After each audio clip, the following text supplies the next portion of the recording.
from the questions that are coming in, I can see that you're all very involved and wanting to participate. We have actually gone over time, but if you are happy to stay, we can just continue a short while more before we do the summing up. So just one last question, and this is for Bernie.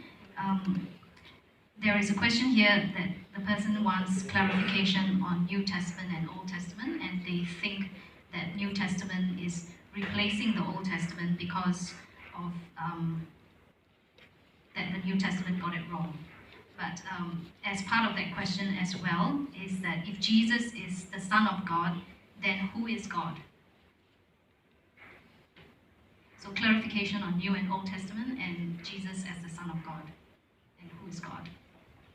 All right, thanks. Yeah, good question. So for Christians, we have two testaments. So we received the Old Testament. It came through the Jewish people, and all of the stuff on this side, I think, is related to that. We're very much grounded in the Old Testament. The Old Testament was preparation for the coming. It talked about the covenant that God gave to Moses for the Jewish people, but it also talked about a new covenant that would come, and that's found in Jeremiah 31, and Jesus talks about that too when he at his Last Supper. He says, "This is my cup of the new covenant." So it's pretty clear that this is the time when God is going to bring in a new way of dealing with humanity.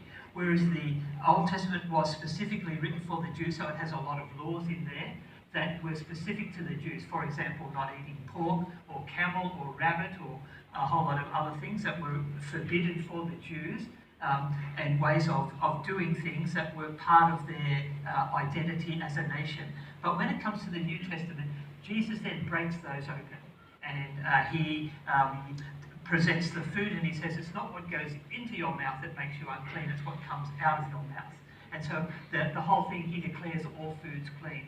The gospel then becomes something that is for the whole world, whereas in the Old Testament, people were supposed to come to Jerusalem in order to worship God. Jesus says, and the one that Adnan quoted before, when speaking to the woman on the well, he said to the woman at the well in Samaria, he says, neither in this on this mountain or in Jerusalem will people worship the God, for God must be worshipped in spirit and in truth.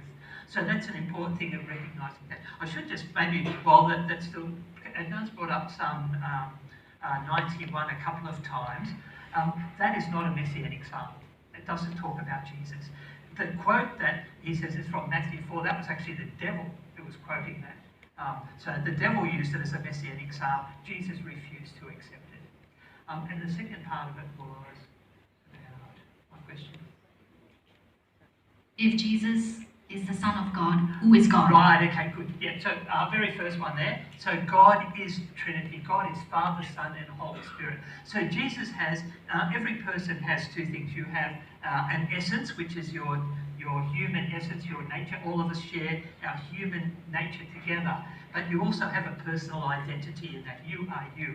And the same within the Trinity, there is a divine essence which is shared by Father, Son, and Holy Spirit. But each within the Trinity has their own personal identity. So the Father is not the Son is not the Spirit. Jesus came and died on the cross for us. The Holy Spirit comes and lives within. There's a separation, a differentiation of the roles within the Trinity. So it's a different way of understanding the Islamic view. It's just this monistic kind of understanding.